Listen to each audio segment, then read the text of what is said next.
বাংলাদেশের চট্টগ্রামের এক জায়গায় 4 ছেলে 2 মেয়ে, এরা 6 ভাই বোন মিলে তার 95 বছরের বয়সের বাবাকে নিজের সম্পদগুলো সব নিজেদের নামে লিখে রাস্তায় ছেড়ে দিয়েছে। নাউজুবিল্লাহ, মানে শুধু নাউজুবিল্লাহ বলে শেষ করে দেবেন হয়ে গেল না।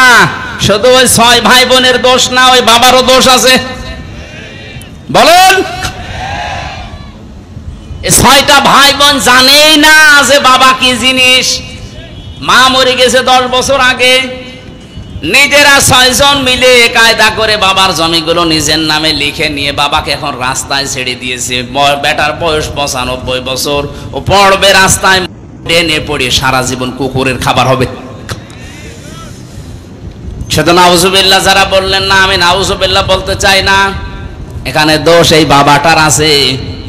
কারণ আল্লাহর পরে যে মার বাবার স্থান, ও বাবা ওই 6 ছেলে মেয়েকে কোনোদিন জানায়নি, ওই রকম শিক্ষা কোনোদিন তাদের দেয়নি। কথা বলেন ঠিক কিনা? আল্লাহ পাক বলেন, আমি রায় দিয়েছি, ঘোষণা দিয়েছি, সিদ্ধান্ত নিয়েছি, ফায়সালা করে দিয়েছি যে আমার ছাড়া আর কারো ইবাদত করা যাবে না। আর আমার পরে সবচাইতে বড় স্থান তোমার মা বাবার, তাদের সেবা করো, তাদের খেদমত করো, তাদের প্রতি ইহসান করো। ব্যাখ্যায় মুফাসসির লিখেছেন, কোন সন্তান যদি মা বাবার জন্য ব্যবহারিক কোন জিনিসও কিনে দেয়, ওটা যেন সে আল্লাহর রাস্তায় সাদকা করলো। সুবহানাল্লাহ বলতে পারেন না? মায়ের একটা স্যান্ডেল দরকার, আপনি যদি স্যান্ডেলটা মাকে কিনে দেন, বাবার একটা স্যান্ডেল দরকার যদি কিনে দেন, ও যদিও দুনিয়ার কাছে ব্যবহার করবে, আপনার দ্বারা মনে হবে আপনি আল্লাহর রাস্তায় এই 100 টাকা দান করে এসেছেন। বাংলার হাজারো মানুষ এই বিষয়টা না জানে। আজ যে সমস্ত জায়গায় টাকা পয়সাগুলো, সম্পদগুলো খরচ করছেন না জেনে না বুঝে, যেটা রেকর্ড হচ্ছে, কালকেই তামাম দুনিয়ায় ছড়াবে। প্রত্যেককে আহ্বান জানাচ্ছি, আল্লাহর পরে যাদের স্থান তারা কিন্তু আমার ঘরে। কথা বলেন না কেন? আল্লাহর পরে যার স্থান তারা আমার ঘরে, না বরিশালে, না চট্টগ্রামে, না সিলেটে। কোথায় দৌড়াচ্ছেন আপনি? একবারে চট্টগ্রাম চলে যাচ্ছেন, এখান থেকে 700 কিলোমিটার। একবারও চিন্তা করেন না এখানে 7 গজ দূরে যিনি বসে আছে তার নাম আল্লাহ আমার আল্লাহর পরে দিয়েছেন।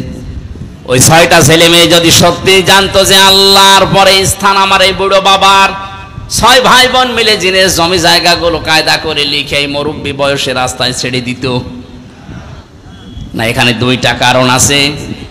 এদেরকে তো শিক্ষা দেয়নি, এই শিক্ষাটা 1। 2 নাম্বারে এদের যাদের সংসার আছে, এই সংসারে যে মহিলাগুলো আছে, এরা এদেরকে বাধ্য করেছে, বুড়োকে বের করে দাও। সম্মানিত মা বোনেরা, আপনার শ্বশুর শাশুড়ির খেদমত করা, সেবা করা আপনার জন্য ফরজ না। ওই সন্তানের জন্য তার মা বাবার সেবা করা, খেদমত করা, খরচ করা ফরজ। কিন্তু আপনার প্রলোভনে পড়ে, আপনার কথাবার্তার, আপনার আচরণে যদিও বাধ্য হয় তার মা বাবার সাথে খারাপ আচরণ করতে, এর ভাগীদার আপনিও। বাংলাদেশে এরকম বেটার বউ আছে না নেই? এরকম পুত্রবধূ নেই? আপনি মনে করছেন আমি তো নামাজ পড়ি, রোজা রাখি, কালো বোরকা পরি। আমি তো আবার বলছি, আজ হাজারো পরিবারে সন্তানটা তার মা বাবার সাথে ভালো আচরণ করা, তাদের খোঁজ খবর নেওয়া, তাদের পেছনে যে খরচ করার দায়িত্ব, এটা পালন করতে 100 ভাগ পারে না। এর পেছনে দায়ী ওই বৌমা। এখানে যারা আছে প্রত্যেকেই, যারা স্বামী আছে, জিজ্ঞাসা করবেন মনের খবরটা এই। প্রতিটি স্বামী চাই, পছন্দ করে বিয়ের পরে যেন আমার মা বাবা আমার সাথে থাকে। কথা বলেন না কেন? কিন্তু আমি বাস্তবতায় দেখছি আজ 100টার 98টা পরিবারে বৌমারা এটা চাই না, সব চাই আলাদা হও। এই কথা বলেন না কেন? আমি উপায় করব, ইনকাম করব, কামাই করব, আমি চাই আমার মা বাবা আমার সাথে থাকবে। আপনি চান না মানে কি? আপনি নামাজ পড়তে পারেন, রোজা রাখতে পারেন, কালো বোরকা পড়তে পারেন, আপনি নেককার হতে পারেননি। কারণ স্বামী যেটা পছন্দ করেছিল ওটা জায়েজ ছিল, আপনি এখন ওটা পছন্দ করতে পারেননি। এরকম বউ আছে দুনিয়ায় না নেই? কার বাড়ি আছে দেখি হাত তোলেন তো। ঠিক আছে, তোলার দরকার নেই। ক্যামেরা ওইদিকে গেলে ভাত বন্ধ হয়ে যাবে, টের পাচ্ছেন আপনি? এত বড় বড় মহারথে বসে আছে, এখানে কেউ হাত তুলতে সাহস পাচ্ছে না। আপনি আবেগে হাত তুলে বসে আছেন, একবার যদি ক্যামেরা ওইদিকে ঘুরিয়ে দিত কি হয়তো বুঝতে পারছেন না? আমি নিজে একজনের জামাই, আল্লাহর কসমে কোরআন আমার সামনে আমি হাতে নিয়ে বলছি, আমি আমার শ্বশুর শাশুড়িকে যে নজরে দেখি, যেভাবে মহব্বত ভালোবাসা দেই, সত্যি করে বলছি প্রত্যেকটা পুত্রবধূ যদি তার শ্বশুর আর শাশুড়িকে এই নজরে দেখতো, কোনো ছেলে তার মা বাবাকে আলাদা করে দিত না। আমি তো মেলেন আমি পাই না, কোন কারণে তাদের আলাদা করে দেওয়া লাগবে আমি তো বুঝি না।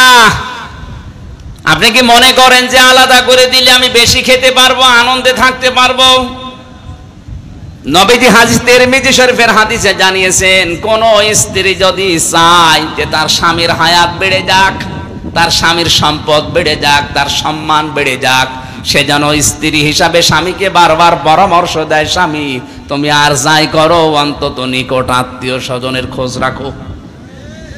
আপনার সবচাইতে বেশি নিকট আত্মীয় আপনার মা, শ্বশুর শাশুড়ি, এই স্বামীর বোন, ভাই, ফুফু, চাচা, এই কথা বলছে না কেন? এদের খোঁজ খবর রাখবেন, আপনার যতটুকু সামর্থ্য আছে বারবার তাকিদ দিয়ে হলেও এটা করবেন, তাহলে দুনিয়ার